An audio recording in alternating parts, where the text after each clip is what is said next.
Every year on the 4th of July, America lights up the sky with fireworks, parades, music, and joy. But what are we really celebrating? What's the story behind this day? What did it cost to be free? Today, we're going beyond the barbecue and the red, white, and blue to uncover how 13 British colonies fought against the world's most powerful empire and became the United States of America. This is the real story of July 4th. Let's rewind. The year is 1760. 13 colonies line the eastern coast of North America. They're under British rule, but they're growing fast, farming, trading, building towns. Still, every major decision comes from one place, London, thousands of miles away. To Britain, the colonies were a business. And when the empire faced debt after long European wars, they turned to the colonies for money. New laws were passed, taxes were raised. The Stamp Act, the Townshend Acts, the Tea Act. The British taxed everyday items, without asking the colonists. No voice in Parliament, no say in the law, just taxes. So, the colonists protested.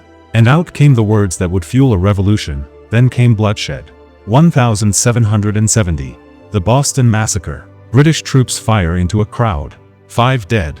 The people outraged. 3 years later, the Boston Tea Party. Dozens of colonists, dressed as Mohawk Indians, board British ships and dump 342 chests of tea into the harbor. A clear message: we will not be controlled. The British government responded with force. They shut down Boston Harbor. They passed brutal laws. They thought fear would end the rebellion. But they were wrong. April 19, 1775. Lexington and Concord. The first shots of the Revolutionary War are fired. Nobody knows who shot first, but history remembers it as farmers, blacksmiths, shopkeepers, all grab their muskets, and America's fight begins. Meanwhile, in Philadelphia, leaders gather. They form the Continental Army and choose their general, George Washington. 1 year later, July 4, 1776, the Declaration of Independence is signed, written by Thomas Jefferson, edited by John Adams and Benjamin Franklin. And it says, boldly, for the first time, a colony tells an empire, we're done, we're free, we're a new nation. But declaring freedom doesn't make it real. They had to fight for it. The British Empire had the world's strongest army. America? A few militias, low on weapons, low on training. But they had something stronger: purpose. In 1777, the Americans win a key battle at Saratoga. That victory brings France into the war. Then, in 1781, at Yorktown, Washington's army, backed by French troops and navy, surrounds the British. General Cornwallis surrenders. The war is over.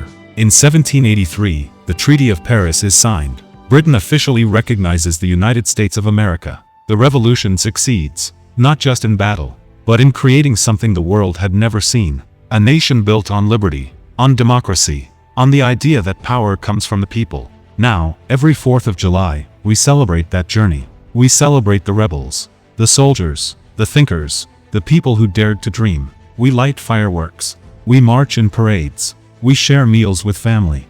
And we raise the flag, high and proud. Because freedom isn't just a word, it's a legacy. Did you know? The US actually voted for independence on July 2nd. July 4th is when they approved the final document. 3 US presidents died on July 4th. John Adams, Thomas Jefferson, and James Monroe. More than 150 million hot dogs are eaten on this day every year. In 1776, America had 2.5 million people. Today, over 330 million. The 4th of July isn't just about fireworks. It's about freedom, about sacrifice, about standing up when the world tells you to sit down.